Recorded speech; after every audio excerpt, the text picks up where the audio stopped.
அன்பார்ந்த தோழர்களே, இந்த கூட்டம் என்பது ஒரு வரலாற்று முக்கியத்துவம் வாய்ந்ததாக இன்றைக்கு நம்ம பார்க்க வேண்டியிருக்குது. ஏன்னா இன்றைக்கு திருப்பரங்குன்றம் பிரச்சனைகளில் இன்றைக்கு வெளியில் எப்படி பார்க்கப்படுதுன்னா, ஏன் இன்றைக்கு கம்யூனிஸ்டுகள் குறிப்பாக இந்த மதவாத பிரச்சனையில் இவ்வளோ தீவிரமாக இருக்கிறாங்க, இந்த நாட்டில் எவ்வளோ பிரச்சனைகள் சீரியஸாக இருக்குது, ஏன் இதில் இவ்வளோ சீரியஸாக போகிறீங்க, ஏன் இவ்வளோ போக வேண்டிய தேவை என்ன, மதவாதிகளுக்குள்ளே சண்டை போடுறதுக்கு நம்ம எதுக்கு உள்ளே போகணும் அப்படிங்கிற மாதிரியான கருத்துக்கள் இன்றைக்கி எம்எல் குரூப்புகள்கிட்ட நீ வலுவாக இருக்குது. இன்றைக்கு கூட்டமைப்புக்குள்ளே பயணிக்கும் போது கூட பல பேருக்குடைய விஷயங்கள் எப்படிப்பட்டதாக இருக்குதுன்னு சொன்னால், இதெல்லாம் ஒரு மேம்போக்காக இந்த பிரச்சனையை பார்ப்பது அப்படிங்கிற ஒரு யதார்த்தம் அங்கே பார்க்க முடிகிறது. ஏன்னா இப்போ நம்ம இது நம்ம கிட்டத்தட்ட ஒரு 4-5 வருஷத்துக்கு முன்னாடி இதே நம்ம இந்த நிலைமை இந்த இயக்கத்தை எடுத்திருந்தா என்ன செஞ்சுருப்போம் அப்படின்னு பார்த்தா, இது ஒரு குறிப்பிட்ட கட்டம் வரைக்கும் தான் இருந்திருக்கும். ஒரு ஆர்ப்பாட்டமோ இல்லை ஒரு மாநாடாக வந்திருக்கும் அதிகபட்சம். ஆனால் இந்த பிரச்சனை இன்னும் முடியலை. கிட்டத்தட்ட ஒரு 8 மாதங்கள் ஆகிருக்கு. இந்த பிரச்சனையில் நாம் தொடர்ந்து பயணிச்சுட்டு இருக்கிறோம். இப்போ தான் அவனை பார்த்துருக்குறான், எந்த அளவுக்கு அவன் உள்ளே வந்திருக்கிறான், எப்படி அவன் வந்திருக்கிறான் அப்படிங்கிறத நம்ம இன்னும் உள்ளே போக போக தான் அவனுடைய நடவடிக்கைகளை கவனிக்க முடியுது. இது மட்டும் இல்லாமல் இன்னமும் அந்த மக்களோட நம்ம நெருக்கமாக வேண்டியிருக்கு. அவங்க என்ன பிரச்சனையை வெளிப்படையாக நம்மக்கிட்ட சொல்கிற மாதிரியான ஒரு சூழல் என்பது இப்போ தான் உருவாகுது. குறிப்பாக அந்த சிக்கந்தர் தர்காவில் இருக்கக்கூடிய நிர்வாகிகள் பல ஆதாரங்கள் வச்சுருக்கிறாங்க, பல தரவுகள் வச்சுருக்கிறாங்க, பல பிரச்சனைகள் இருக்குது. ஆனால் இதை யாரை நம்பி கொடுக்குறது, எதை நம்பி கொடுக்குறது, எப்படி பேசுறது? ஏன்னா பிரச்சனை அவ்வளோ சீரியஸாக இருக்குது, அவன் தர்காவை அகத்தை பார்க்குறான் அப்படிங்கிற விஷயத்தை அவங்களுக்கு உணர்த்துவது என்பதே மிகப்பெரிய ஒரு சவாலாக இருந்துச்சு. அப்போ அந்த நம்பிக்கையை பெறுவதற்கே கிட்டத்தட்ட ஒரு நீண்ட ஒரு காலம் பிடிச்சிருக்கு. அதனுடைய இறுதி வடிவம் தான் நம்ம கடைசியாக எடுத்துக்கப்பட்ட பரமசிவம் பாட்ஷாங்கிற ஆவணப்படம். அந்த பரமசிவம் பாட்ஷாங்கிற விஷயத்தில் அந்த பாட்ஷாங்கிறவர் ரொம்ப நம்பிக்கையை அடைஞ்சார். இந்த பிரச்சனையில் ரொம்ப சீரியஸாக பேச ஆரம்பித்தார் நம்மக்கிட்ட. அங்கே இருக்கக்கூடிய பிரச்சனைகளை, போலீஸுடைய தாக்குதல், நெருக்கடி, நம்ம ஆடு கோழி பிரச்சனை தான் பொதுவாக எல்லாத்துக்கும் தெரியும். ஆனால் இந்த பிரச்சனை ஆடு கோழியை தள்ளியில் இது கிட்டத்தட்ட 94லேருந்து இந்த பிரச்சனை துவங்கியிருக்கு அப்படிங்கிறத அவங்க உணர்ந்துருக்கிறாங்க. குறிப்பாக ராமகோபாலன் பாபர் மசூதி இடிப்புக்கு அப்புறம் இந்த பிரச்சனையில் எப்படி உள்ளே நுழைஞ்சிருக்காங்க. நுழைஞ்சது மட்டும் இல்லாமல் இந்த பிரச்சனையை சீரியஸாக ஆகி அங்கே போலீஸு பாதுகாக்கிறேங்கிற பேரில் அந்த தர்காவுக்கு பின்னாடி ஒரு இடம் போலீஸுக்குன்னு ஒதுக்கப்பட்டிருக்கு. அந்த போலீஸ் இருந்தால் நமக்கு ஒரு பாதுகாப்பு அப்படிங்கிறத அந்த மக்கள் யதார்த்தமாக நம்பிட்டாங்க. அந்த நம்பிக்கையை பயன்படுத்தி போலீஸ் நிரந்தரமாக ஒரு செட்டை உள்ளே போட்டு உட்காந்துட்டான். அப்போ இருந்து இப்போ வரைக்கும் அவனை அப்புறப்படுத்த முடியல. இதே அவங்களுக்கு பெரிய ஒரு போராட்டமாக இருக்குது. இன்றைக்கு அந்த காவல்துறையுடைய நிலைமை எப்படிப்பட்டதாக இருக்குது. இன்றைக்கு காவல்துறை அந்த பகுதி, குறிப்பாக பழனியாண்டவர் அந்த திருப்பரங்குன்றத்தில் 2 பாதைகள் இருக்குது. ஒன்று காசி விஸ்வநாதருக்கும், இன்னொன்று பழனியாண்டவர் வழியாக இந்த தர்காவுக்கு போகக்கூடிய பாதை. இதுதான் ஆரம்பங்கள்லேருந்து பயன்படுத்தப்பட்ட பாதை.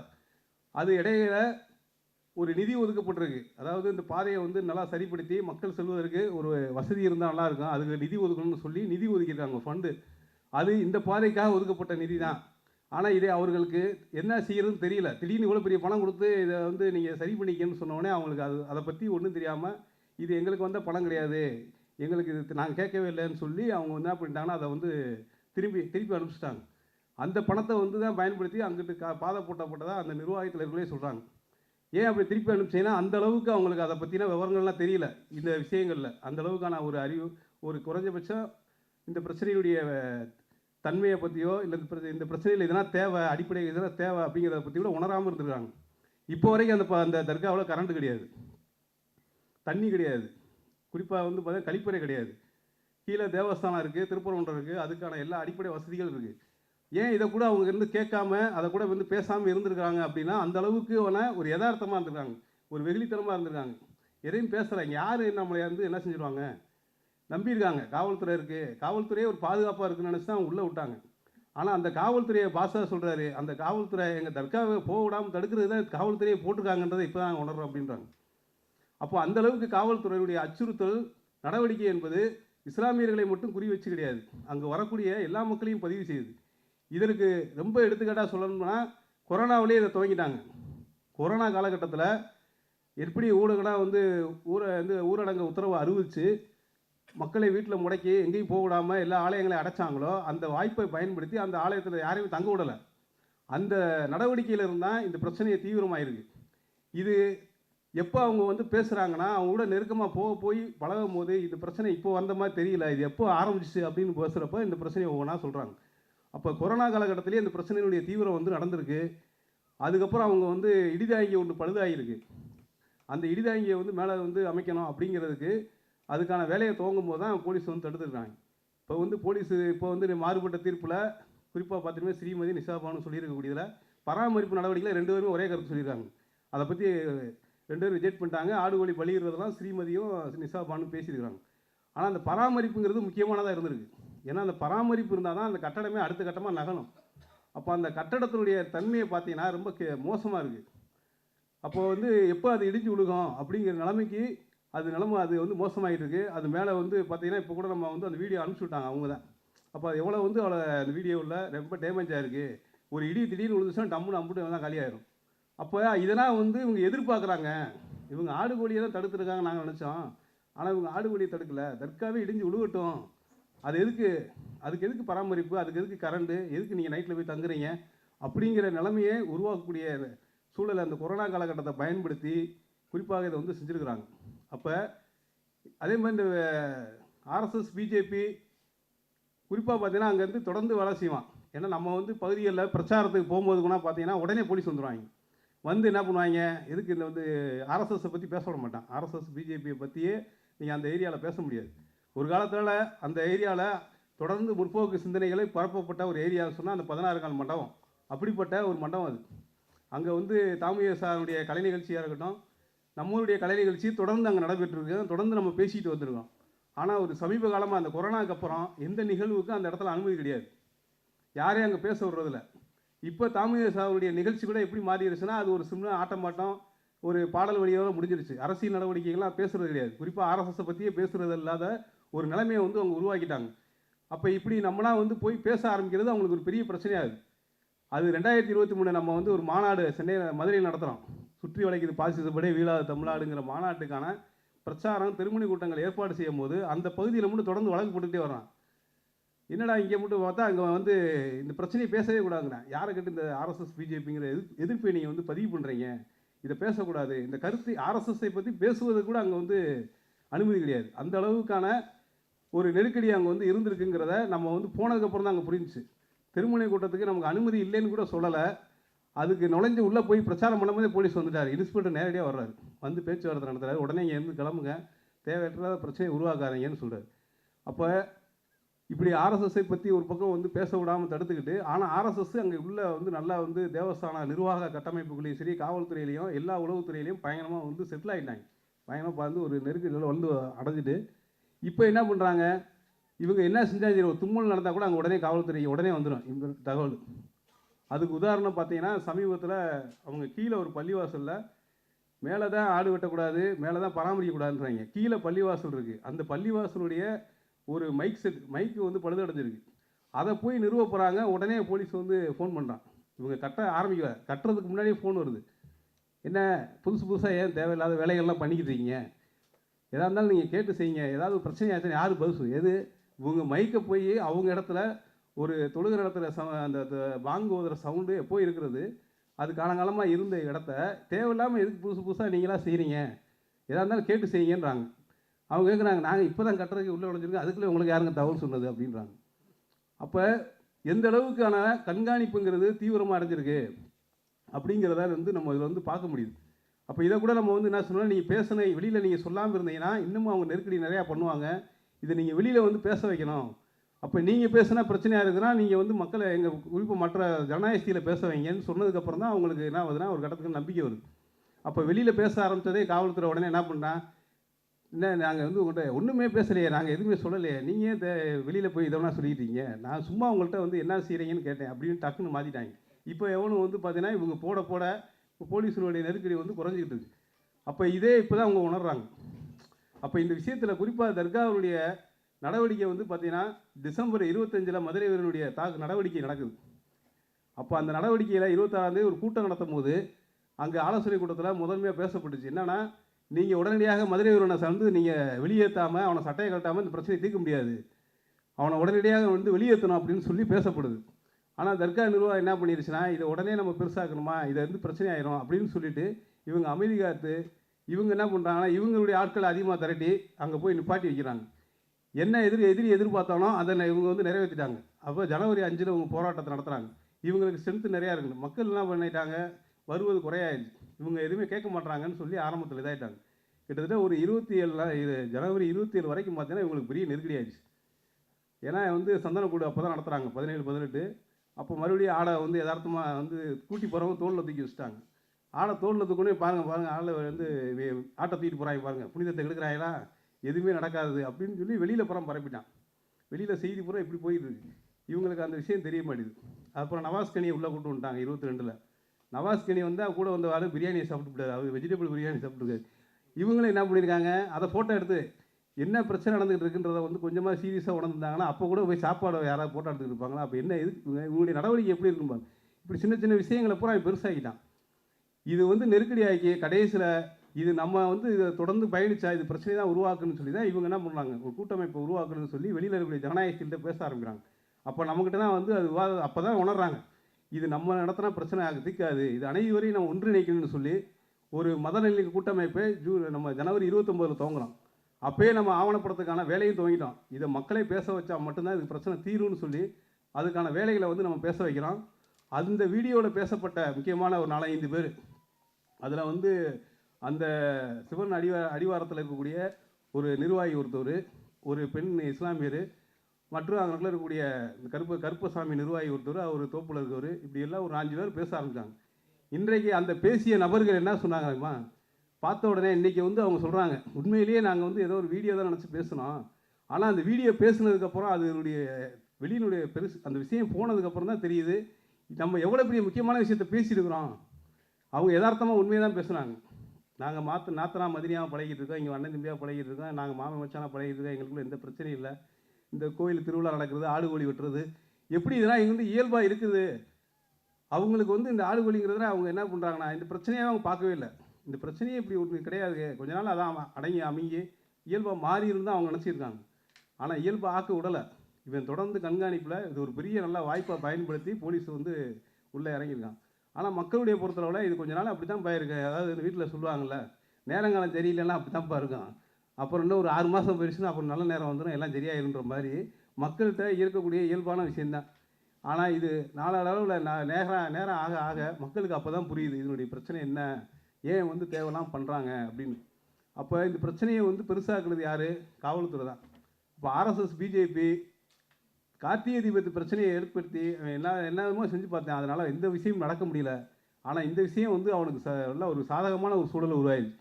அப்போ நம்ம ஆர்எஸ்எஸ் பிஜேபி வந்து அதிகார மட்டத்தில் தங்களுடைய ஆட்களை கொண்டு எப்படி வேலை செய்யலாம் அப்படிங்கிறத இந்த நடவடிக்கையில் நம்ம வந்து கண் முன்னாடி பார்க்க முடிஞ்சிச்சு.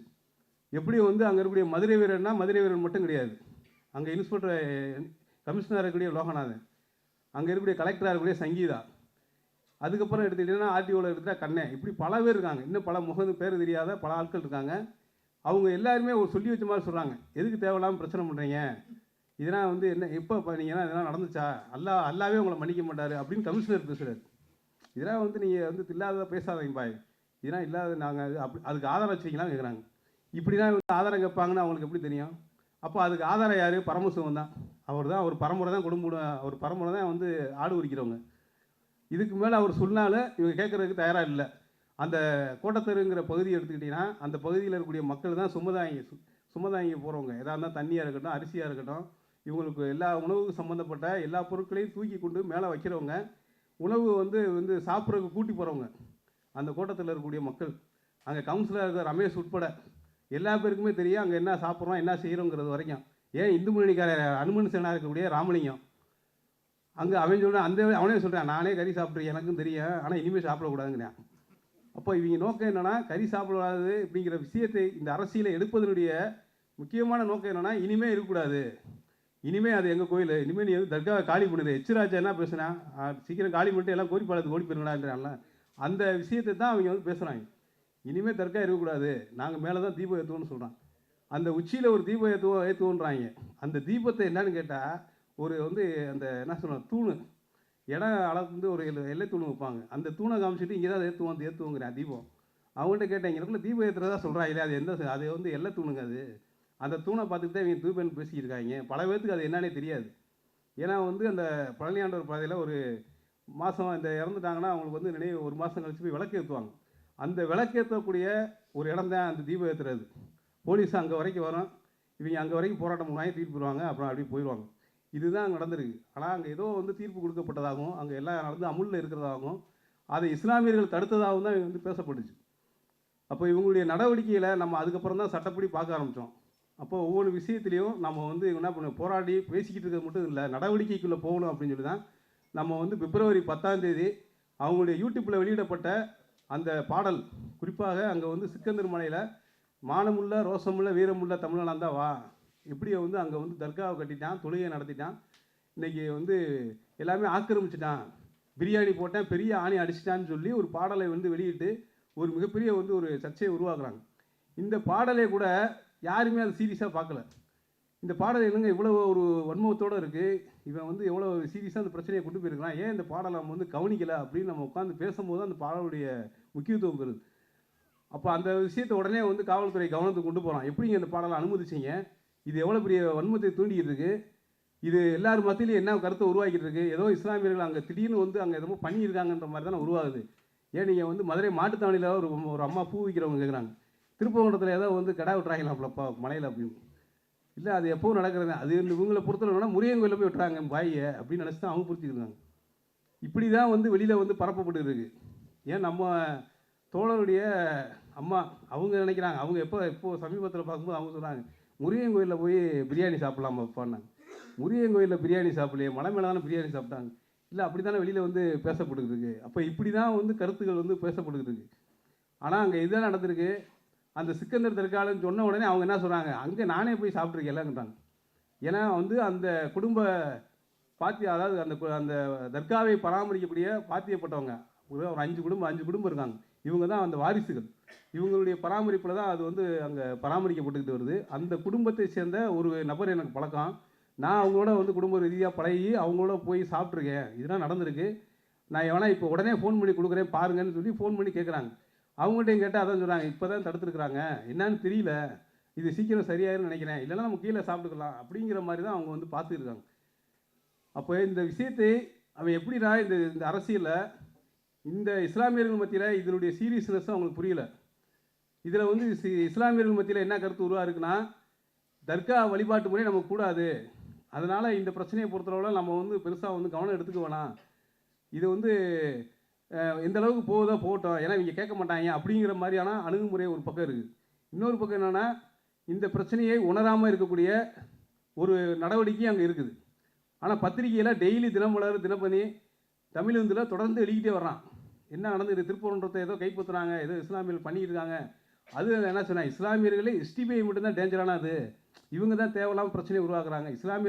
இஸ்லாமியர்களும் வெளியில் பேசுகிறான், திருப்பரன்றத்தில் என்ன பிரச்சனை பண்ணுறான், எஸ்டிபிஐ போன்ற ஆளுகள் உள்ளே வர்றது தான் இங்கே பிரச்சனை அப்படின்னு அங்கே சொல்கிறான். அப்போ காலங்காலமாக இருந்தது உண்மையாக இல்லையானா, ஆமாம் அங்கே இருந்துச்சு.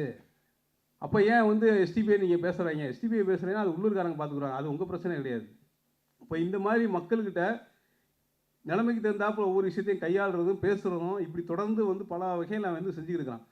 அப்போ நீதிமன்றங்களில் எப்படி போகிறான், இதை வச்சு தான் அனுமதி வாங்குறதுக்கு போகிறான். எப்போ அந்த பிப்ரவரி 4 அனுமதி அந்த கூட்டங்களை எப்படிப்பட்ட காலகட்டத்தில் அவனுக்கு கொடுக்கப்படுது, 144 தடை உத்தரவு இருக்கும்போது கொடுக்கப்படுது.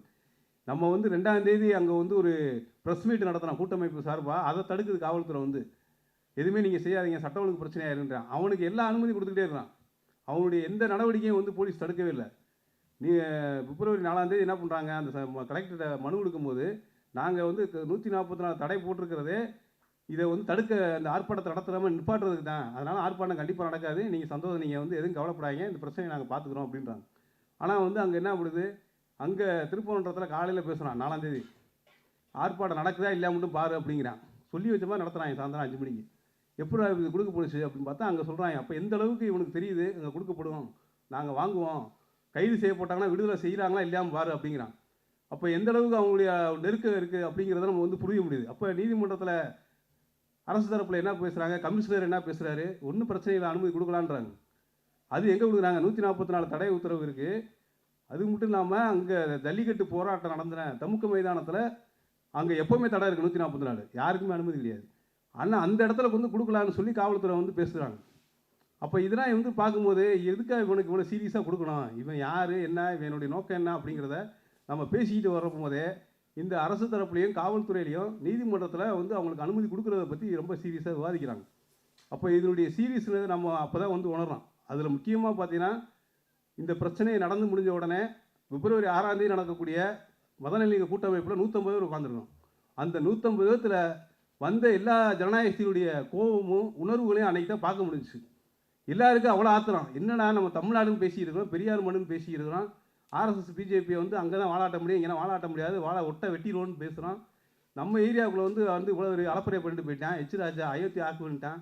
இது எப்படியும் வருது, 234 எம்பி எம்எல்ஏ கூப்பிடுங்க, 40 எம்பிகள் எல்லாம் செஞ்சுருக்காங்க, உள்ள வர சொல்லுங்க, இதை நம்ம என்னன்னு விடக்கூடாது அப்படிங்கிறாங்க. அங்கே கூட்டமைப்பு ஒருங்கிணைப்பு ஐயா தோழர் கொஞ்சம் அமைதியாக இருங்க, ஏன் கோவப்படுறீங்கன்றாங்க. ஆனால் ஊராளுடைய உணர்வுகள் அங்கே வந்து வெளிப்பட முடிஞ்சு. இதை நாம் வந்து விடக்கூடாது, இந்த பிரச்சனை நம்முடைய தன்மையை வந்து நம்ம சீரியஸாக இருக்குது, இதை நாம் வந்து அடுத்த கட்டமாக கொண்டு போனோம். அங்கே பேசின மக்களை மிரட்டிக்கிறான், போலீஸ் போய் மிரட்டான், பேட்டி கொடுத்தவங்கள அப்புறம் மிரட்டான், எதுக்கு நீங்கள் வந்து இப்படிலாம் வந்து பேசுகிறீங்க, உண்மையை பேசுனதை ஏன் நீங்கள் பேசுகிறீங்கன்னு கேட்குறான். இப்போ எப்படி தர்காவில் வந்து போலீஸ் தடுக்குதோ அன்றைக்கி பிப்ரவரி 4ஆம் தேதி வரைக்கும் இதுதான் நடந்திருக்கு. அப்போ இந்த மாதிரியான விஷயங்களை உடனே நம்ம தான் கண்டித்தோம். இங்கே ஆடுகோழிங்கிறது இயல்பாக இருக்கக்கூடிய ஒரு பண்பாடு, ஒரு இப்போ காது ஊத்தாக இருக்கட்டும், நல்லது கட்டாக இருக்கட்டும், நீங்கள் வந்து 100 கடை 200 கடை வெட்டி தானே இங்கே கொண்டாடுவோம், அப்படிப்பட்ட கலாச்சாரம் கொண்ட மண்ணுது, இங்கே வந்து ஆடு வெட்டக்கூடாது, நீ எப்படி சொல்ல முடியும்னு சொல்லி நீ இப்படி மிரட்டினவங்கள யார் என்னன்றதை நாங்களுக்கு தெரியும், உங்களை விடமாட்டோன்னு சொல்லி நம்ம வந்து அந்த கூட்டமைப்பில் பேசப்பட்டுச்சு.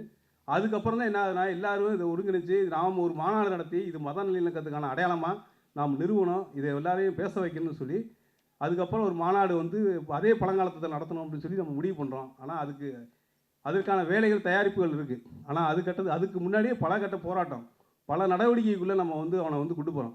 அது இந்த இடைவெளியில் தான் ராமசீனிவாசன் பேசுனதை நீங்கள் பார்த்துருப்பீங்க, கரிதிங்கன்னா முட்டாள்னு சொன்னது. அப்போ எந்த அளவுக்கு அந்த கரிதிங்க தான் முட்டாள்னு சொன்னக்கூடிய நடவடிக்கையை நாம் தான் வந்து உடனே அம்பலப்படுத்தணும். அப்போ அங்கே இருக்கக்கூடிய மக்கள்கிட்ட கேட்டோம், ஏன்னா அங்கே இருக்கக்கூடிய பிராமணனே வந்து கறி சாப்பிடுவாயா, யார் கறி திங்க மாட்டான்னு நீங்கள் சொன்னது, நான் வந்து காமிக்கவான்னு அந்த மக்கள் கேட்டாங்க. இதெல்லாம் வந்து ரொம்ப வந்து இவங்க பேசுகிறதுலாம் பார்த்தா இவங்க இந்துவான்றதே எங்களுக்கு சந்தேகமாக இருக்குது, இவன் இந்துவே கிடையாது, கறிதிங்கெல்லாம் இவன் இந்து கிடையாது இப்படிங்கிறத அவங்க பேசுனாங்க. இது மட்டும் இல்லாமல் இந்த ஏரியாவில் கறி இல்லாத மண்டபமே கிடையாது. அந்த ஏரியாவில் வந்து பார்த்தீங்கன்னா சன்னதி தெருவில் மட்டும்தான் சமீப காலமாக வந்து நிறுத்தியிருக்காங்க, கிட்டத்தட்ட ஒரு 10 வருஷமாக நிப்பாட்டிட்டாங்க. ஆனால் எல்லா மண்டபங்கள்லையுமே கறி வெட்டி விருந்து வைக்கிறக்கூடிய இயல்பான கலாச்சாரம் இருக்குது. முனியாண்டி விலாசிலேருந்து எல்லாமே பக்கத்தில் இருக்குது. அப்போ இதெல்லாம் வந்து பார்த்துட்டு இதெல்லாம் எப்படி இவங்க பேசுகிறாங்க அப்படிங்கிறது தான் அந்த மக்களுடைய யதார்த்தமான கேள்வியாக இருக்குது. ராமசீனிவாசனை பின்வாங்க வச்சது முக்கியமானது. அதே ராமசீனிவாசன் வந்து என்ன பண்ணார், மறுபடியும் கறி திங்கிற மாதிரி ஒரு பேட்டி கொடுத்தாரு, நான் வந்து அப்படி பேசலை அப்படிங்கிற மாதிரி ஆரம்பித்தாங்க. அப்போ ஒவ்வொரு நடவடிக்கையிலையும் அவர்களை பின்வாங்க வச்சது, அவர்களை நம்ம வந்து தொடர்ந்து வேலை செஞ்சதுடைய முக்கியமான வந்து ஒரு நடவடிக்கை.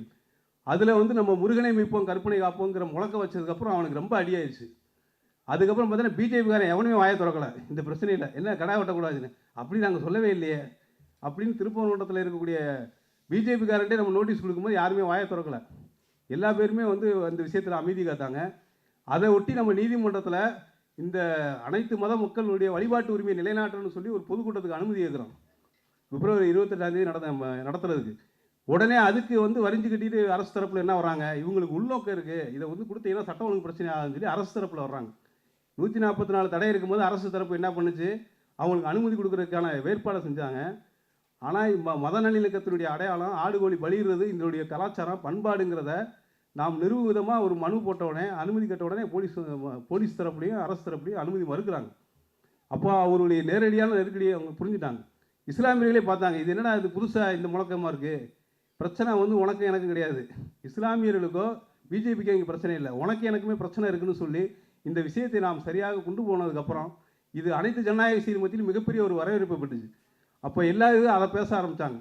அப்போ அங்கே இருக்கக்கூடிய அளவில் இருக்கக்கூடிய 18ஆம் படி கருப்பாக இருக்கட்டும், பாண்டியூரில் வெட்டக்கூடிய கிடா வெட்டுற நிகழ்ச்சியாக இருக்கட்டும், அந்த சுற்று வட்டாரத்தில் இருக்கக்கூடிய எல்லா நிகழ்வுகளும் ஆடுகோழி பலியிடுவதுங்கிறது இயல்பான ஒரு கலாச்சாரமாக இருக்குது. இது இந்த தர்கா என்பது இங்கே மட்டும் இல்லை, திருப்பரங்குன்றம் இப்படி மதுரையை சுற்றி பல இடங்களில் இப்படி இருக்குது. குறிப்பாக மேலும் சுற்று வட்டாரங்களில் அங்கே இருக்கக்கூடிய மேலே வளவாக இருக்கட்டும், கீழே வளவாக இருக்கட்டும், இதுபோல் வந்து இப்படி பல இடங்களில் தர்காவும் வழிபாட்டு முறையை எல்லாம் இணைஞ்சு பயணிச்சுக்கிட்டு இருக்காங்க மக்கள். அப்போ மாமா மச்சாங்கிறது ஏதோ வந்து வார்த்தைகள்லேருந்து வரல, பேசுகிறதுலேருந்து வரல, அது இயல்பாகவே அவங்கள்ட்ட இந்த கலாச்சாரம் எப்படி வந்துச்சு, அவங்களுடைய வாழ்வியலாக இது இருக்குது. குறிப்பாக வந்து முக்குளத்தூர் சமூக மக்களுக்கும் இவங்களுக்குமான உறவு என்பது ஒரு பின்னி பிணைஞ்சதாக இருக்குது. இந்த கலாச்சாரத்தை நீங்கள் அவங்கலேருந்து நம்ம வந்து பார்க்க முடியுது. அப்போ மாமே மச்சாங்கிற இந்த நாத்தனா மதினிங்கிற வார்த்தைகள் சொல்லாடல்கள்லாம் அதிகமாக நீங்கள் பார்க்கக்கூடிய இடம் அதிகம் பார்த்தீங்கன்னா முக்குளத்தூர் சமூகம் தான். ஏன்னா இந்த பெல்ட்டில் அதிகமாக இருக்கக்கூடியவங்க அவங்க தான். அப்போ அவங்கள இலக்கு வச்சு தான் ஆர்எஸ்எஸ் பிஜேபி வேலை செய்யலாம். அந்த பிரிவு மக்களுடைய கடவுளாக யார் இருக்காருன்னா முருகனாக இருக்கார். அந்த முருகனுக்கு படைக்கக்கூடிய விருந்து எதுன்னு சொன்னால் கெடா தான். கெடா வெட்டி தான் அவங்க வந்து நேர்ந்துக்கிறாங்க. அப்போ எல்லாமே அங்கே இயல்பாக இருக்குது அப்படிங்கிறத நாம் இதை வந்து பார்க்க முடியுது. அந்த முக்குளத்தூர் சமூகத்தினுடைய பண்பாடு கலாச்சார வாழ்வியல் தான் இந்த இஸ்லாமிய மக்களோட இணைஞ்சு பயணிச்சிருக்குது. அதற்கான சான்றுகள் பல ஆய்வுகளில் வந்து இன்றைக்கி தரவுகளை வந்து வெளியே விட்டுருக்காங்க.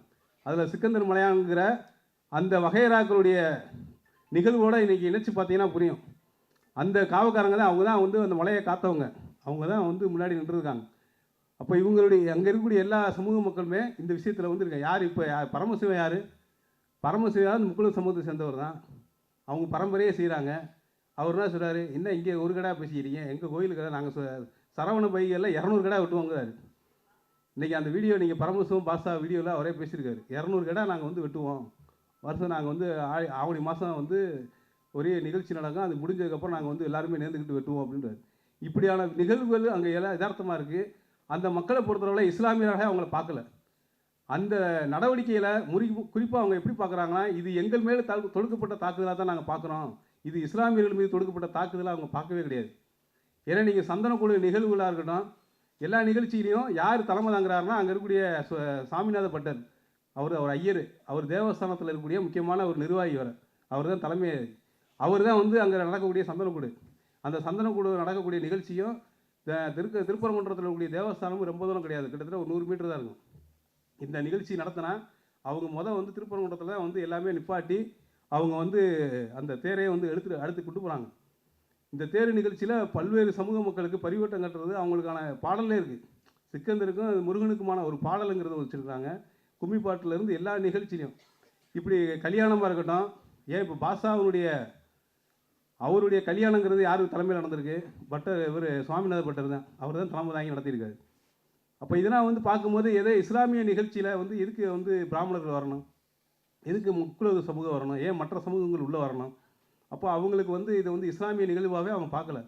எல்லாமே நம்ம கலாச்சாரம் தான், நம்ம நிகழ்ச்சி தான், அப்போ இதுக்குள்ளே நம்ம போவோம் அப்படின்னு தான் அவங்க இயல்பாக இருக்காங்க. ஆனால் இஸ்லாமியர்கள் தான் இதை வேற பார்க்குறாங்க.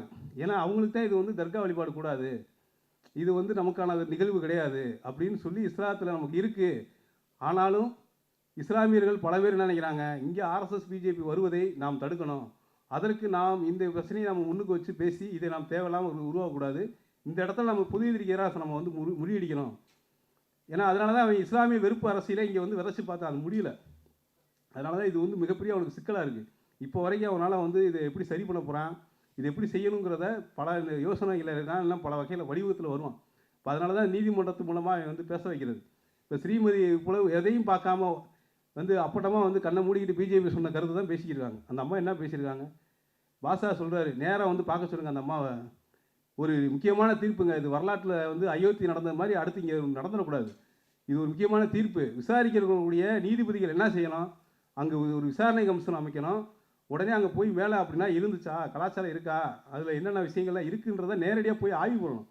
ஆய்வு பண்ணி ஒரு விஷயத்தை நீங்கள் வந்து வச்சு அதுக்கப்புறம் ஒரு முடிவுக்கு வரணும். இந்த சாட்சிகளை வச்சு வந்து யாரை வச்சு முடிவு பண்ண முடியும்? அனுமன் சின்ன ராமலிங்கம் யார், அங்கே சோலைக்கண்ணை யார், தொல்லியல் துறையை சேர்ந்தவங்க யார், இவங்க தான் வெளியில் பிரச்சனையை கிளப்பினவங்க, இவங்க தான் மனு போட்டிருக்காங்க. இந்த குரூப்பு தான் போய் அங்கே வழக்கும் போடுறான். அந்த வழக்காரருக்கு ஒரு 50 வக்கீல் வந்து நிற்கிறாங்க முன்னாடி. இவங்க வந்து என்னத்தை பேசுவாங்க, வெளியில் என்ன நடந்துச்சோ அதைத்தான் நீதிமன்றத்தில் பேசியிருக்காங்க, நீதிபதிகளும் அதைத்தான் கேட்குறாங்க. அப்போ இதெல்லாம் வந்து நாடகங்கிறத அப்பட்டமாக நம்ம வந்து பார்க்க முடியுது. நீதிமன்றத்து மூலமாக இதெல்லாம் வந்து பெற முடியுமா, நீதிமன்றங்களாம் இப்படி சொல்லுமாங்கிறதுக்கான உத்தரவாதம் கிடையாது. வெளியில் போராட்டங்கள் நடத்துவது தான் இதுக்கு அடுத்த கட்ட தீர்வு அப்படிங்கிறத நாம் வந்து பல அனுபவங்கள், போராட்ட அனுபவங்களை பார்த்த அடிப்படையில் இதை நாம் வெளியில் வந்து பேச வேண்டியிருக்கு. ஏன்னா இது வந்து எங்களுடைய பண்பாடு கலாச்சாரத்தை நம்ம வந்து வெளியில் சொல்லணும். மத நல்லிணக்க மரபு அப்படிங்கிற வார்த்தை என்பதுக்கான சான்று அந்த மக்களுடைய வாழ்க்கை முறை தான், அவங்களுடைய பண்பாடு தான், அந்த கலாச்சாரம் தான் அப்படிங்கிறத நாம் கண்முன்னாக வந்து ஒவ்வொரு வடிவத்திலும் நிப்பாட்ட வேண்டியிருக்கு. அதற்கு பல ஆதாரங்களையும் தரவுகளையும் நாம் தொடர்ந்து எடுத்து வைக்க வேண்டிய அவசியம் இருக்கின்ற அடிப்படையில் தான் இப்போ இந்த பரமசிவம் பாஷாங்கிற இந்த ஆவணப்படம் முக்கியமான ஒரு சான்றாக இருந்தது. அந்த மக்கள் சொல்லுவாங்க, ஏன்னா திருப்பரங்குன்றம் மலையில் மேலே அந்த கொடியை ஏற்றக்கூடிய காட்சியை சொல்லும்போது அந்த கொடியை பார்த்தா எங்களுக்கு அவ்வளோ சந்தோஷமாக இருக்கும், அவ்வளோ நாங்கள் வந்து வேலைலாம் எங்களால் போக முடியாது, இருந்தாலும் அந்த கொடியை பார்த்து தான் எங்களுக்கு ஒரு சந்தோஷமா இருக்குது. அந்த மகிழ்ச்சியை அவங்க கெடுக்குறாங்களே, ஏன் இப்படி பண்ணுறாங்க, யாருப்பா இது இப்படிலாம் செய்கிறது அப்படின்னு. அங்கே ஒரு அம்மா பேசிக்கிட்டு இருக்கும்போது சொல்லுது, பிஜேபிக்காரங்கன்றாங்க, யாருன்னே தெரியலப்பா அவங்க, எந்த பிரச்சனையும் அவங்க வரவே கிடையாது, ஏன் இதே பிரச்சனை பண்ணுறதுக்குனே ஒரு கட்சி இருக்காங்க அப்படிங்கிறத அந்த மக்கள் பேசுகிறாங்க. அங்கே அவங்களுக்கு ஓட்டு எடுத்து பார்த்தீங்கன்னா அந்த தொகுதி அந்த ஏரியாவில் 300 ஓட்டு கூட கிடையாது. அந்த பிரச்சனையில் பிஜேபி கட்சின்னு கேட்டாலே மக்களுக்கு தெரியல, இப்படி ஒரு கட்சி இருக்கான்றதே அவங்களுக்கு தெரியாது. இந்த தீப பிரச்சனையை ரொம்ப நாளாக பல வருஷமாக பண்ணிட்டு தான் இருக்காங்க. அந்த தீப பிரச்சனையை பற்றி கேட்டீங்கன்னா யாருக்குமே தீப பிரச்சனையா, மக்கள் யாருக்குமே உங்களுக்கு சப்போர்ட் கிடையாது. இவங்க ஒரு 5 பேர் 10 பேர் வருவாங்க, அந்த இடத்துல வந்து நிற்பாங்க, உடனே போலீஸ் தூக்கிட்டு வந்துடும். இதுதான் வந்து நடந்திருக்கு. இந்த பிரச்சனையை இப்போ கூட என்ன பண்ணியிருக்கேன்னா, இது குறிப்பாக காவல்துறையுடைய தலையீடில் தான் இது மிகப்பெரிய பிரச்சனையாக மாறி இருக்கு. ஏன்னா மதுரை வீரன் என்ன பண்ணுறாருனா ரொம்ப டெக்னிக்கலாக கையாளுறாப்புல. இவர் வந்து கைது பண்ணுற மாதிரி கைது பண்ணிட்டு அங்கே வந்து இந்து முன்னணிக்காரங்க தகவல் சொல்லிடுவார், டே நான் கைது பண்ணுறேன், நீனும் வந்து போராட்டம் பண்ணு, அப்போ தான் பிரச்சனை பெருசாக அவனை கைது பண்ண முடியும்னு சொல்லி இவர் வந்து பார்த்தீங்கன்னா இவங்க இஸ்லாமியர்களை பிரச்சனை பண்ணி பேசிக்கிட்டு இருப்பார். அங்கே இந்து முன்னணிக்காரன் ரோட்டில் வந்து உட்காந்து போராட்டம் பண்ணிக்கிறோம், இங்கே பாருங்கள் மலையை வந்து ஆக்கிரமிக்கிறாங்கன்னு சொல்லி. இப்படி போலீஸுக்கும் இந்து முன்னணிக்குமான உறவுகள் என்பது பின்னி பிணைக்கப்பட்டதாக இருக்குது. அதே மாதிரி தான் நீதிமன்றத்தில் இருக்குது. அப்போ அதிகார மட்டத்தில் இந்த அளவுக்கு அவர்களுக்கான செல்வாக்கை பயன்படுத்தி தான் இந்த பிரச்சனையை சீரியஸாக ஆக்கியிருக்காங்க. இவ்வளவுக்கு இந்த பிரச்சனையை வந்து தமிழ்நாடு முழுவதும் ஏதோ வந்து திருப்பரங்குன்றத்தில் ஏதோ ஆபத்து நடந்திருக்கு அப்படின்னு நினச்சிருக்காங்க. ஆனால் திருப்பரங்குன்றத்தை பொறுத்தவரை, திருப்பரங்குன்ற மக்களை பொறுத்தவரை, அவங்கள பொறுத்தவரை இந்த பிரச்சனை வந்து என்ன நினைக்கிறாங்க, எப்போவும் இருக்கக்கூடிய பிரச்சனை தான், இதெல்லாம் வந்து வரும் போகும், இது சாதாரணமாக முடிஞ்சிடும், ஆனால் இந்த பிரச்சனையே கிடையாது அப்படிங்கிறத நினைக்கிறாங்க. அப்போ இந்த விஷயத்தை நாம் வந்து தொடர்ந்து அவங்கள்ட்ட வலியுறுத்தும் பொழுது இந்த நீதிமன்றங்களையும் இந்த காவல்துறையை மட்டுமே நம்பி இருக்க முடியாது. இது நம்ம அடுத்த கட்டமாக ஒரு போராட்டத்தை நடத்தணும் அப்படிங்கிறத இன்றைக்கி நம்ம வந்து அவங்கள்ட்ட தொடர்ந்து பேசிக்கிட்டு இருக்கிறோம். அதில் வந்து இன்றைக்கி ஆடுகோழியை விட இன்றைக்கு முக்கியமாக வந்து பார்த்தீங்கன்னா பராமரிப்பு நடவடிக்கைங்கிறது இன்றைக்கி முக்கியமான கவனம் பெற வேண்டியிருக்கு. ஏன்னா இன்றைக்கி ஆடுகோழியோட இன்றைக்கி அந்த கட்டடம் வந்து இன்றைக்கி இருந்தால் தான் நீங்கள் ஆடுகோழியை வெட்ட முடியும். அப்போ அதுக்கான அடிப்படை கட்டமைப்பு வசதியிலே அவங்க செய்ய மறுக்கிறாங்க, அதுக்கான வாய்ப்பே இல்லாமல் இருக்குது. இனிமேல் அவங்க சுப்ரீம் கோர்ட்டு போய் அது என்றைக்கு வந்து அவங்க அனுமதி வாங்கி இதெல்லாம் செய்ய முடியும் அப்படின்னு கேள்வி இருக்கிறாங்க. அப்போ அந்த பராமரிப்பு இருந்தால் தான் அந்த அது உயிர் இருந்தால் தான் அடுத்து நீங்கள் வந்து அடுத்தடுத்த நிகழ்வே நடத்த முடியும். அப்போ அந்த பராமரிப்பு நடவடிக்கையை நாம் வந்து உத்தரவாதப்படுத்த வேண்டியிருக்கு, அதுக்கான போராட்டங்கள் அடுத்த கட்டமாக நம்ம செய்ய வேண்டியிருக்கு அப்படிங்கிறதான் இப்போ அந்த பிரச்சனையின் மூலமாக நம்ம வந்து புரிஞ்சுக்கிற முடியுது. அப்போ அந்த பராமரிப்பு விஷயத்தில் இப்போ கூட நான் இங்கே வரும்போது கூட அந்த தர்கா நிர்வாகத்தில் ஃபோன் பண்ணி சொல்கிறாங்க, தொடர் பராமரிப்பு விஷயத்தை நீங்கள் கவனம் கொடுங்க, ஏன்னா போலீஸுக்கான எல்லா அடிப்படையும் செய்கிறாங்க. நீங்கள் பராமரிப்புனா இவங்களுக்கு மட்டும் கிடையாதுன்னா பரவாயில்ல, ஆனால் போலீஸுக்கு எல்லாமே செஞ்சுட்டு இருக்காங்க. போலீஸுக்கு அங்கே கண்காணிப்பு கேமரா வைக்கிறதுக்கு எல்லாருக்கும் ரைட்ஸ் இருக்குது, அவர்களுக்கான வசதிகள் லைட்டுலேருந்து பாத்ரூம் வசதியிலேருந்து எல்லாம் தண்ணி வசதி வரைக்கும் செஞ்சுக்கிட்டு இருக்கிறான். ஆனால் இவங்களுக்கு கேட்டோம்னா அங்கே இடிதாங்க என்ன கோர்ட்டில் பிரச்சனை இருக்குது பாய், நீ வாடு தேவையெல்லாம் பிரச்சனை பண்ணாங்க பயங்கிறான். அப்போ நீங்கள் மட்டும் எப்படிங்க செய்கிறீங்க, உங்களுக்கு மட்டும் கோர்ட்டு எதுவும் சொல்லலையா? அதே இடத்துல எங்கள் இடத்துல வந்து நீங்கள் எல்லாமே செஞ்சுக்கிட்டு இருக்கீங்க, எங்கள் இடிதான் இங்கே வைக்கக்கூடாதுன்னு சொல்லிட்டு நீங்கள் டவர் வைக்கிறீங்க. இப்போ கூட ஒரு டவர் வச்சுருக்காங்க, நம்ம கூட போய் வந்து கம்ப்ளைண்ட் கொடுத்துட்டு வந்தோம் 20ஆம் தேதி. அந்த 20ஆம் தேதி கொடுத்துட்டு வந்துருக்கலாம், 21ஆம் தேதி போலீஸ் போய் மறுபடியும் ஓடிட்டான். அவங்க கேட்குறாங்க, என்ன நம்ம நேற்று தான் கமிஷனர் ஆஃபீஸில் போய் பார்த்து கம்ப்ளைண்ட் கொடுத்துட்டு வந்தோம், இன்றைக்கி பாருங்கள் வந்து ஓடிட்டாங்க அப்படின்னு. உன்னால் என்ன செய்ய முடியும்னு கேட்குறான் போலீஸு. நீ எவன்கிட்ட போனாலும் நீ என் கடைசியில் என்கிட்ட தான் வரணும், உன்னால் ஒன்றும் பண்ண முடியாதுன்ற மாதிரி இருக்கும். அப்போ இது என்ன ஆகுது, அவங்கள ஆத்திரத்தை ஏற்படுத்துகிற நடவடிக்கையாக மாறுது. இதில் யாராவது ஒரு ஆள் உணர்ச்சி வசப்பட்டு ஏதாவது பண்ணுவாங்க, பண்ணால் இதை வந்து பெரிய பிரச்சனை ஆக்கிடலாம், இதை அடுத்து இந்த பிரச்சனையை இந்த பக்கம் வழிபாட்டு முறையை தடுத்துடலாம் அப்படிங்கிற அளவுக்கு காவல்துறையுடைய ஒவ்வொரு அணுகுமுறையும் பார்க்கும்போது தெளிவாக தெரியுது. கொண்டு போகிற சாப்பாடை வந்து கொடுக்க மாட்டேங்கிறாங்க அந்த மக்கள். நீங்கள் வந்து பார்த்துருப்பீங்க ஒரு வீடியோவில், 22ஆம் தேதி தஞ்சாவூர்லேருந்து ஒரு இந்த குடும்பம் கொண்டு வந்த சாப்பாடை வந்து கிளறி பார்க்குறான், என்ன சாப்பாடுன்னு. இந்த கொடுமையை நம்ம எங்கே போய் சொல்ல முடியும்? உத்தரப்பிரதேசத்தில் கறியாக்கி சாப்பிட்டாங்கிற ஒரு இஸ்லாமியர் உள்ளே போய் அடித்து கொண்டாங்கன்றதை நம்ம பார்த்துருக்குறோம். பசுவை வந்து கூட்டிகிட்டு போனால் அடித்து கொள்றாங்கன்னு தான் பார்த்துருக்குறோம். ஆனால் தமிழ்நாட்டுக்குள்ளே மதுரையில் இப்படி நம்ம கண்ணு முன்னாடி ஒரு கொண்டு வந்த சாப்பாடை கொண்டு போய் கொடுக்க முடியல, மேலே போய் சாப்பிட முடியல அப்படிங்கன்னா இது எவ்வளோ பெரிய கொடுமை இது. அந்த வீடியோவில் பார்க்கும்போது அந்த குழந்தையெல்லாம் வந்து பார்த்துட்டு என்ன இப்படி பண்ணுறாங்க, அது அப்படியே வந்து என்ன நடக்குதுன்னே தெரியல. அப்போ காவல்துறையுடைய நடவடிக்கைங்கிறது எவ்வளோ வந்து கொடுமையாக இருக்குது. இப்போ இதெல்லாம் வந்து யாராவது ஒரு சின்ன ஒரு உணர்ச்சி வசப்பட்டு ஏதாவது பண்ணிட்டா என்ன ஆகும்? அப்போ இதைத்தான் வந்து திட்டமிட்டு காவல்துறை எதிர்பார்க்குது, இதை நோக்கி வந்து அந்த மக்களை தள்ளுது. அப்போ எந்த இடத்துலையும் அந்த மக்கள் வந்து ரொம்ப கவனமாக இருக்கிறாங்க, ஒவ்வொரு இடத்துலையும் ரொம்ப கவனமாக நிதானமாக ஒவ்வொரு விஷயத்துலையும் வந்து வேலை செய்கிறாங்க. அதில் இஸ்லாமியர்கள் மட்டும் இல்லை, இந்துக்கள் போகிறவங்கலாம் வந்து கண்டிக்கிறாங்க, ஏன் தேவையில்லாமல் நீங்கள் வந்து இவ்வளோ நெருக்கடி பண்ணுறீங்க அப்படின்னு சொல்லி அங்கே கூடிய மாற்று மதத்தினர்கள் அந்த சமூகத்தில் சேர்ந்தவங்கன்னா வந்து பேசுகிறாங்க. இப்போ கூட ஒரு கருப்புசாமின்னு ஒரு சாமியார் வருஷம் அவர் பார்த்தீங்கன்னா மாதத்துக்கு ஒரு நாள் வருவார், வந்து மேலே வந்து உட்காந்து அவருக்கு சாமி கும்பிட்டு அங்கே நடக்கிற நிகழ்வை பற்றி அவர்கிட்ட கேட்கும்போது ஏன் காலங்காலமாக நடக்கிறது தானே. ஏன்னா இந்த வழிபாட்டு முறை வந்து அங்கே மட்டும் இல்லை, அருணகிரிநாதன் அங்கே ஜீவசமாதிங்கிற வழிபாட்டு முறைங்கிறது எல்லா இடங்கள்லையும் இன்றைக்கி இருந்துகிட்டு இருக்கு. இன்றைக்கி பக்கத்தில் திருப்பரங்குன்றம் பக்கத்தில் இருக்கக்கூடிய ஒரு மலை இருக்குது, ராமலிங்க அடிகளார்னு சொல்லி தான் வச்சுருக்காங்க. அது ஒரு ஜீவசமாதி கொண்ட மலை தான் அது. அது பூரா வந்து அது சுற்று வட்டாரத்தில் நிறைய இடங்களில் வந்து என்ன பண்ணுறாங்க, இந்த மாதிரியான தர்கா வழிபாட்டு மாதிரி அது ஒரு வழிபாட்டு முறைகள் தொடர்ந்து இருக்குது தான் இருக்குது. அப்போ இந்த வழிபாட்டு முறையும் வேறு வேறு கிடையாது. இது இஸ்லாமியர்கள் இல்லை, இங்கே இருக்கக்கூடிய தமிழர்களுடைய பண்பாடு கலாச்சாரம் கொண்ட ஒரு வழிபாட்டு முறையாக இருக்குது. அதனால தான் மக்கள் வந்து அதில் வந்து இன்னும் வரைக்கும் உறுதியாக இருக்கிறாங்க. எந்த பிரச்சனை வந்தாலும் எதிர்கொள்வதற்கு தயாராக இருக்காங்க. இதில் வந்து போராடக்கூடிய மனநிலை இருப்பது பெரும்பான்மை இந்துக்கள் தான். இஸ்லாமியர்களை தாண்டி அவங்க தான் நிற்கிறாங்க. அதனால தான் இந்த பிரச்சனை இப்போ வரைக்கும் அவனால் எதிர்கொள்ள முடியாமல் அவன் அடுத்த கட்டத்துக்கு நகல முடியாமல் இருக்கிறான். அப்போ இந்த விஷயத்திலே நாம் வந்து இன்னமும் துரிதப்படுத்த வேண்டிய ஒரு நிலைமை இருக்குது.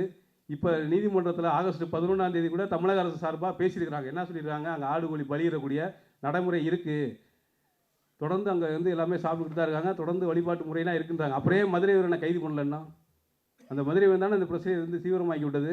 யார் தடுத்து, உனக்கு யார் அந்த அதிகாரம் கொடுத்ததுன்னு அன்னைக்கு தமிழக அரசு கேட்டிருந்தா இந்த பிரச்சனை இவ்வளோ தூரம் வளர்ந்துருக்காது. அப்போ இன்றைக்கி வந்து இவங்க பேசுகிறாங்க அப்படின்னா மக்கள்கிட்ட என்ன நினைக்கிறாங்க, தமிழக அரசு இதை பேச வைக்கிறதுக்கு நம்மளுடைய இவ்வளோ போராட்டம் தான் இவ்வளோ பேச வச்சுருக்கு தமிழக அரசை. அப்போ தமிழக அரசுடைய நோக்கம் என்ன, கடைசியாக பார்த்துக்குறோம், இதெல்லாம் ஒரு மேட்டராகவே அவங்களுக்கு பிரச்சனையாகவே இல்லை. அப்போ இந்த விஷயத்தை நாளைக்கு ஏதாவது அசம்பாவிதம் நடந்து நாளைக்கு வந்து ஒரு உயிர் பலி போனதுக்கப்புறம் தான் இந்த பிரச்சனையை சீரியஸாக இப்போ கவனிப்பாங்களா. கவினுடைய நடவடிக்கையில் என்ன நடந்துச்சு, அதுக்கப்புறம் வந்து சிறப்பு சட்டத்தை பற்றி வந்து பேசுகிறாரு. அப்போ அந்த மக்கள் கேட்குறாங்க, கவின் மாதிரி நாளைக்கு இஸ்லாமியர்கள் 10 பேர் செத்தாக தான் இந்த பிரச்சனையில் தமிழக முதல்வர் வாயை தொடர்ந்து பேசுவாரா, அப்போ தான் எங்களுக்கு வந்து ஒரு நல்ல முடிவு கிடைக்குமா, அப்போ இது வந்து உயிர் பலி தான் கேட்குறாங்களா அப்படிங்கிற நிலைமையை பேசக்கூடிய நிலைமைக்கு அந்த மக்கள் வந்திருக்கிறாங்க. அதை நோக்கி தான் அது நிலைமை போய்கிட்டு இருக்கு. இப்போ கூட ஒன்றும் இல்லை, இந்த தீர்ப்பில் நீதிமன்றங்கள் எதிராக கொடுத்தா அது கண்டிப்பாக அதை நோக்கி தான் நகணும். ஏன்னா கடைசி நம்பிக்கை நீதிமன்றம் தான். நீங்கள் தான் வந்து எல்லாத்தையும் வச்சுருக்கிறீங்க, நீதிமன்றம் தான் கடைசின்னு. அப்போ அந்த நீதிமன்றத்தில் எப்படிப்பட்ட தீர்ப்பு வரணுங்கிறத நாமும் பல்வேறு ஆதாரங்கள் சான்றுகளையும் பல்வேறு நடவடிக்கைகளையும் தொடர்ந்து காமிச்சிக்கிட்டு இருக்கோம். இப்போ தமிழக அரசும் பேசியிருக்கிறார்கள். இந்த மாறுபட்ட தீர்ப்பில் அடுத்து வரக்கூடிய தீர்ப்பு என்பது குறிப்பாக நீதிபதி விஜயகுமார் அவர்கள் இப்போ விசாரிக்கக்கூடிய நடவடிக்கையில் ரொம்ப நேரடியாக போய் ஆய்வு பண்ணணும். அங்கே இருக்கக்கூடிய தரவுகள் அடிப்படையிலையும் மக்களுடைய பண்பாடு கலாச்சார அடிப்படையிலையும் இந்த விஷயத்தை உடனடியாக அமுல்படுத்துவதற்கும் குறிப்பாக அந்த மக்களுடைய பராமரிப்பையும் இதில் ஈடுபட்ட கலவரத்தை ஏற்படுத்துவது பொய்களையும் பிரச்சாரங்களை தொடர்ந்து பண்ணக்கூடிய இந்த ஆர்எஸ்எஸ் இந்து முன்னணியை சேர்ந்த நிர்வாகிகள் அனைவரையும் கைது செய்யப்படணும். குறிப்பாக மதுரைவேல் மீது நடவடிக்கை எடுக்கப்பட்டு ஆர்டிஓ கண்ணன் மீது நடவடிக்கை எடுக்கப்படணும். இப்படிங்கிறது தான் அந்த மக்களுடைய கோரிக்கை. அந்த கோரிக்கை நிறைவேறும் வரை இந்த போராட்டம் தொடரும் என்பதை கூறிக்கொள்கிறேன். நன்றி, வணக்கம்.